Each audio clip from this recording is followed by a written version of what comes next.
Hi everyone, I'm the Genetic Canary. My name is Cecilia Castaneda, and I just wanted to come on and say thank you so much to Dr. Chaffee for sharing my story to inspire hope for so many different people. I really do believe it is important to get hope out there, regardless of whether or not that's, hope that gives inspiration to just the everyday person to want to beat their disease and believe that they can. And so I also want to say it gives hope to the Huntington's disease community to explore more alternatives than what we've been given. And so I just want to say thank you so much to Dr. Chaffee. And today I also wanted to talk about different places that you can find me for help, for free help, if you're looking for free help. Holistic for Huntington's is on Facebook. It is my personal group that I started. I do share some of my videos on there, but unfortunately I don't share all of them. So, if you want to follow me here and follow me there, then you'll get the gist of the information that I'm trying to give out about how I've been healing my body. I don't always heal with, conventional methods, and I want to kind of talk about that. Conventional methods sent me down this road of taking handfuls of pharmaceuticals. And these handfuls of pharmaceuticals were really detrimental to my health in many different ways. There are a lot of nutrient deficiencies that I've discussed before on my channel, and this is exactly what I'm talking about. Every single drug has a nutrient deficiency tied to it. There's a lot of synthetic things in the drugs that they're putting out there. There's also there's different additives in the drugs that they give to that also cause nutrient deficiencies. And so it's just a bunch of all of that. And once you understand that, then you start to make different choices. I haven't been on any pharmaceuticals since 2015. Yep, 2015. So it's been 11 years now that I've been pharmaceutical free. I also don't take over-the-counter medications. I don't believe in them. I also don't take supplements except magnesium, and it only has one ingredient that you mix with water. So it's just the magnesium. And I don't always take that either. Sometimes it varies. It depends on what my body is feeling, how I'm feeling. Most of the time, I don't even really need a supplement whatsoever. So I just want to say that also, I think I made a little snafu, but you have to please excuse me. It was 2 a.m. in the morning where I was when I was recording that with Dr. Chaffee. I did talk about how there's chromium in fish. That's not what I meant. I really meant that there's ammonium in fish, not ammonia, ammonium. And I feel like that's really important to clarify because it's the ammonium that removes the ammonia from your urine, and it helps it smell different. It's just different. It helps it have a clearer output, and it makes your kidneys feel a lot better. I do fully believe that kidneys and the liver both have a lot to do with neurological disease. If you think about how people with alcoholism, for example, they get movements. Well, why do they get movements? They get movements because there's alcohol poisoning their liver. It turns into acetaldehyde, and then it just hurts the liver. It also decreases magnesium, which the liver needs to control inflammation. It needs it for a proper metabolism of fats and sugars in the body. And, today I had this little discourse on social media about whether or not someone really needs fruit. No, I don't believe anyone needs fruit. I believe it really does turn into alcohol in the body during the fermentation process of the digestive process. And so it's all of that to really consider when you're thinking about your diet and whether or not you're living the cleanest lifestyle you can on this very polluted planet. Then there's also the argument for fruits and vegetables that there are chemicals that they spray on the fruits and vegetables to get them to grow so that they can avoid pests.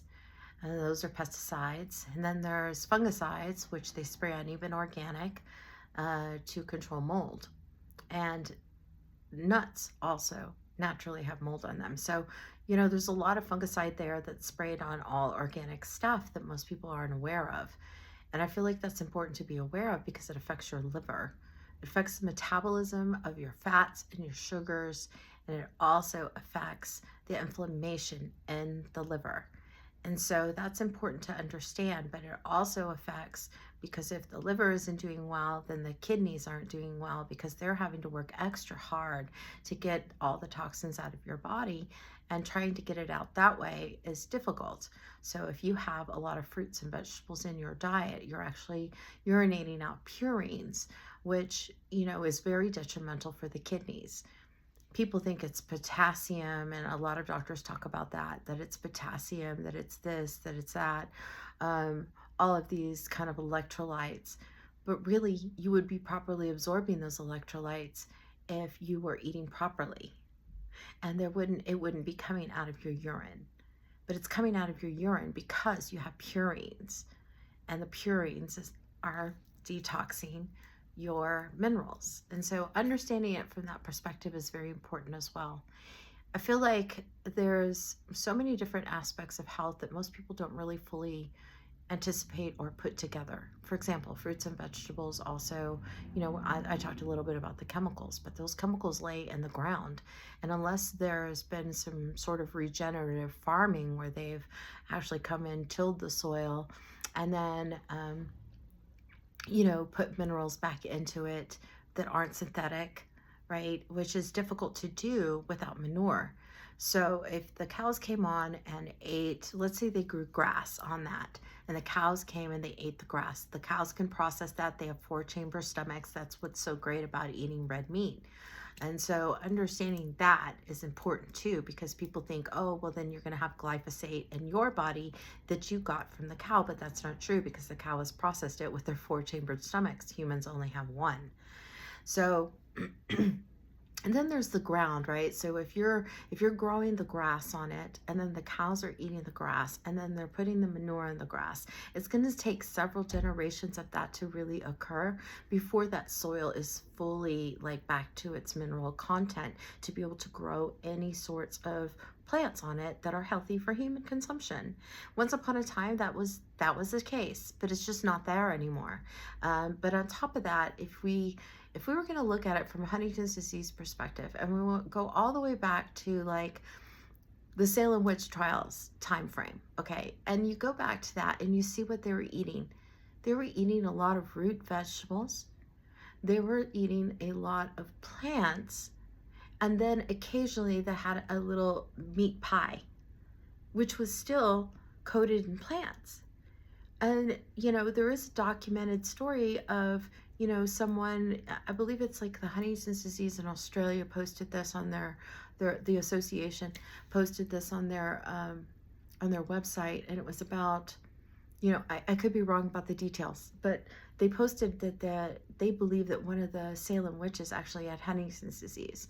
And so if you think about it from that perspective, and if you go way back then and you understand that that's all that they were eating, then it makes sense that someone would have a disease like this even back then. And so, we've got to think about this from multiple perspectives. Why are fruits and vegetables detrimental? Are they as detrimental as processed foods? No, not at all. They're still whole foods, right? But they still contain anti-nutrients, and they steal minerals from the body. And that is the baseline of every reason why I fully believe those with Huntington's disease especially should be carnivores. Now, what you should eat specifically is really up to you. What makes you feel good? Are you writing a food journal? Are you putting it down, putting your weeks down, a week's worth of, what I ate today after every single meal, and then writing 1 to 3 hours after that how they felt? Was there bloating? Was there inflammation? The next morning when they got up to weigh themselves, did they increase in weight? Where is that increase in weight coming from? Is it coming from muscle mass, or is it coming from fat? So if you have a proper scale, you can figure this out. And I feel like this is important for everyone to understand, that this is how you take control of your own health, where you do not depend on doctors, you do not depend on anyone else to really assist you. Instead, you learn to listen to your body. That's really the base of it. Learn to listen to your body. How is it reacting? Do you still have disease according to your blood work? Find all of that information out. And when you know that, then you know whether or not you are truly healthy.